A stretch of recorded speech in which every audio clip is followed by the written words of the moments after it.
হয়ে গেছে। ভিন্নভাবে তারা বিএনপিকে বদনাম করার জন্য বিভিন্ন অপপ্রচার মিথ্যাচার করছে।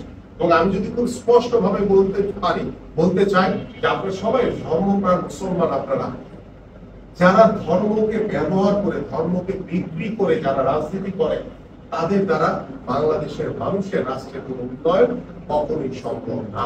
এবং আমি আপনাদেরকে আহ্বান করব যে আপনাদের এখানে অনেক বিজ্ঞ মানুষ রয়েছেন।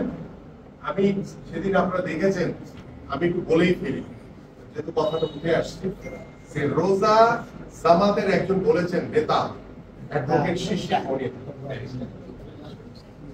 রোজা আর হচ্ছে পূজা মুখটারে বিপরীত। আমরা একই ধরনের রাজনীতি করতে চাই না যেখানে আপনার ঈমান নষ্ট হয়ে যাবে, সেই রাজনীতি দরকার নাই।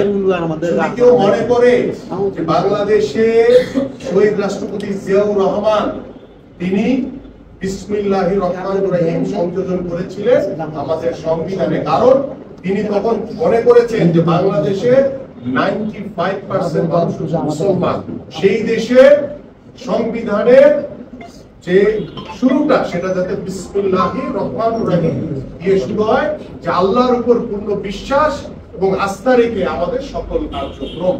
এই যে বিষয়টা, আমি এই জন্য কথাটা উঠালাম যে আমরা যাতে কোনো কারণে বিভ্রান্তির ভিতরে না পড়ি। এবং আপনারা সমাজের অত্যন্ত গুরুত্বপূর্ণ মানুষ, আপনাদের দায়িত্ব হচ্ছে, শুধু আমার দায়িত্ব না, আপনাদের দায়িত্ব হচ্ছে এই যারা এই বিভ্রান্ত গুলো ছড়ানোর চেষ্টা করছে, বিভ্রান্ত করার চেষ্টা করছে, সেখানে যাতে আমাদের সমাজের কেউ যাতে বিভ্রান্তির ভিতরে না পড়ে সেটা আপনারা সবাই নজরে রাখবেন।